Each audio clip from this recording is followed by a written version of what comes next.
November 29th, 1935. Swami Paramahansa Yogananda, the author of Autobiography of a Yogi, with 4 others, arrived at 8:45 a.m. He looks big but gentle and well-groomed.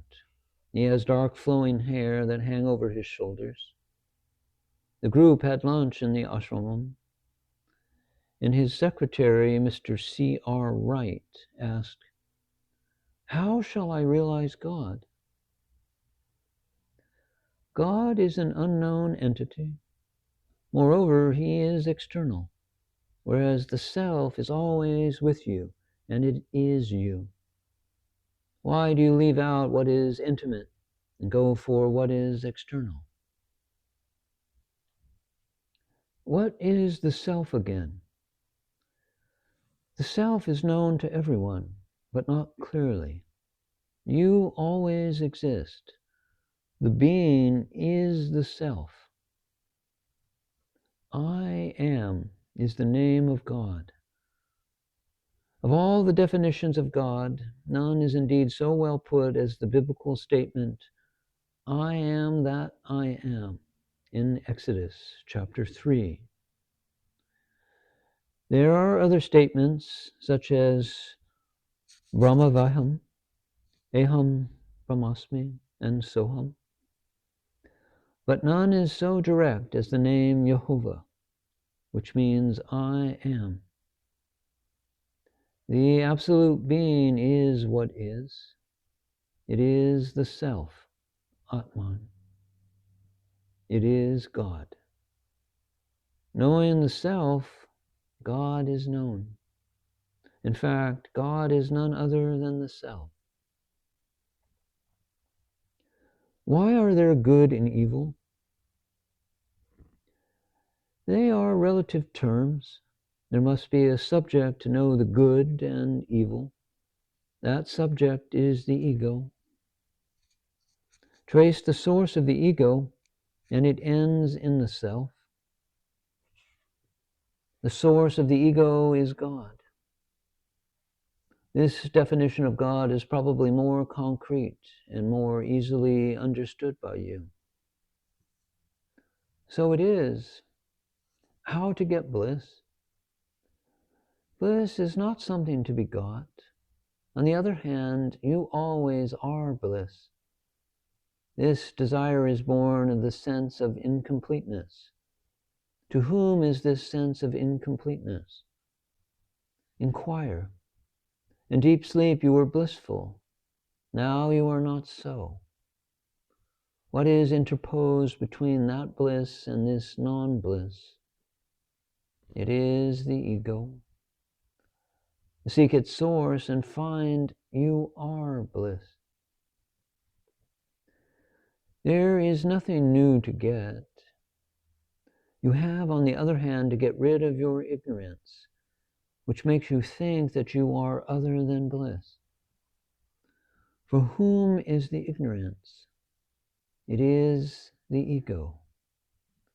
So trace the source of the ego, and then the ego is lost and bliss remains, for it is eternal.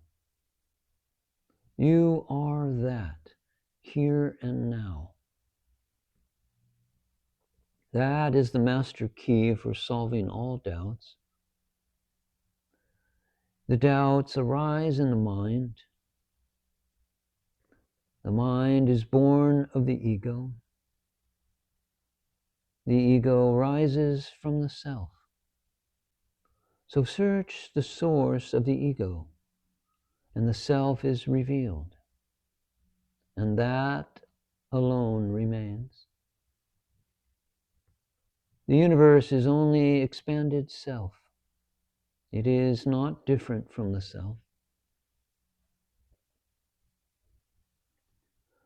What is the best way of living?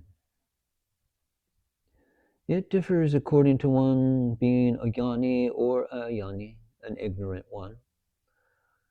A jnani, a true sage, does not find anything different or separate from the self.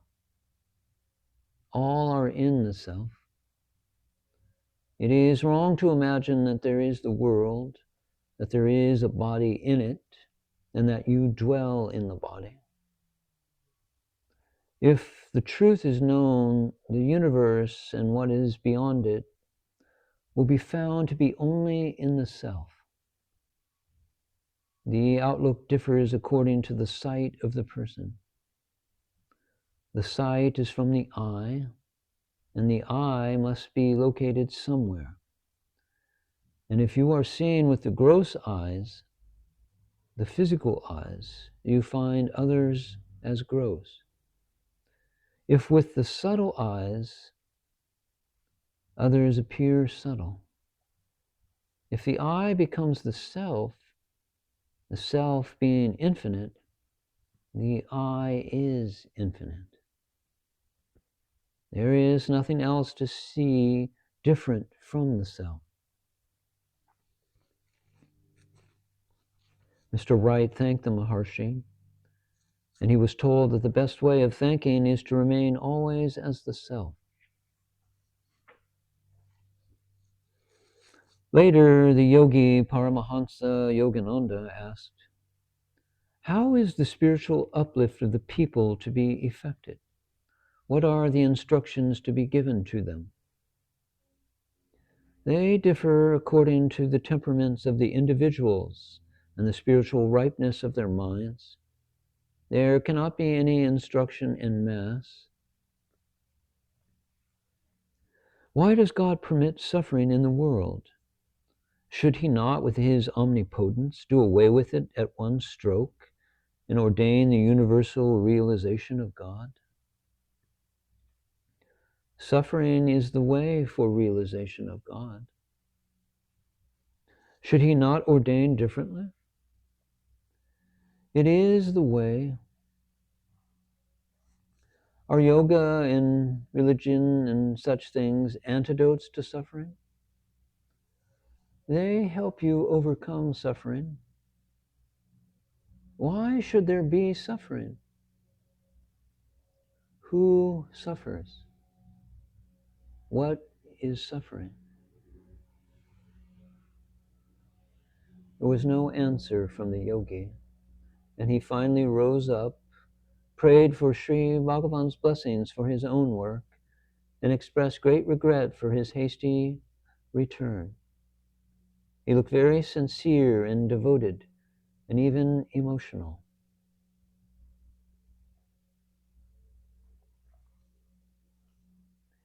In continuation of a previous dialogue about the Chandogya Upanishad, the master said, Uddalaka explained that all proceeds from Sat, truth or existence, which is illustrated by deep sleep.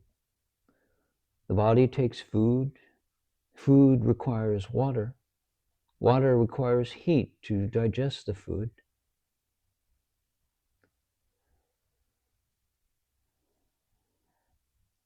So how is it that we do not realize it?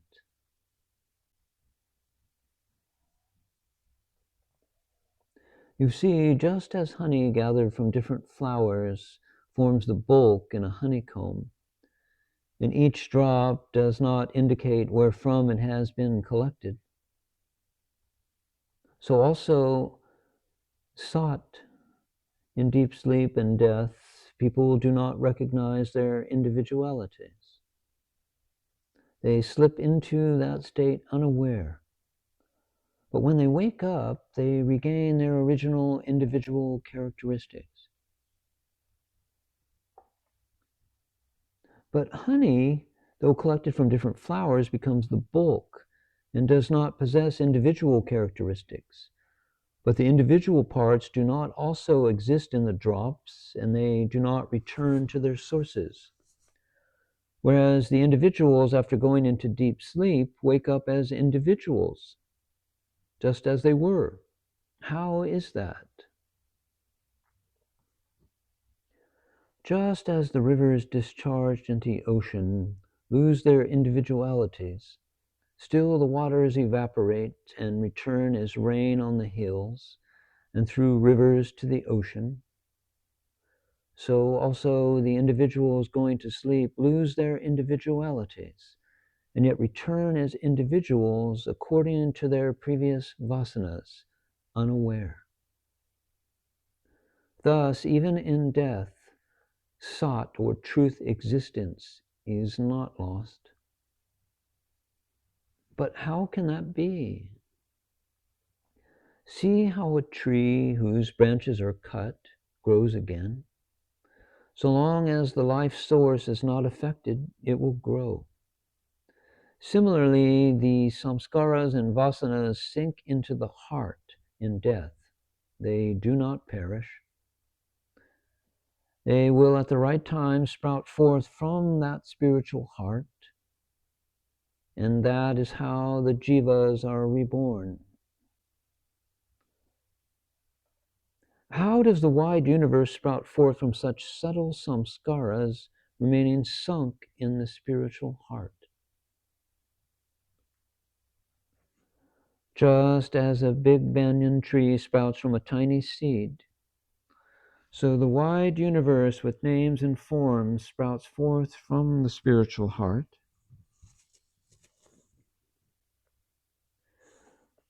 But if the origin is sought, the existence truth, why is it not felt? The salt in lump form is visible. It is invisible in liquid. Still, its existence is known by taste. Similarly, sat, though not recognized by the intellect, can still be realized in different ways. How? Just as a man blindfolded and left by robbers in a jungle inquires about his way home and returns there, so also the ignorant one, blinded by ignorance, inquires of those not so blinded and seeks his own source and returns to it. As it says in the Guru Upadesa, speech arises from the mind arises from the prana or life force, and the prana arises from the light of consciousness, and the light of consciousness arises from the Supreme Self. But if so, a jnani or the ignorant one dies in the same manner. Why is the ignorant reborn where a jnani is not? One enters into sat consciously and merges, whereas the other enters unaware and is thrown out unaware.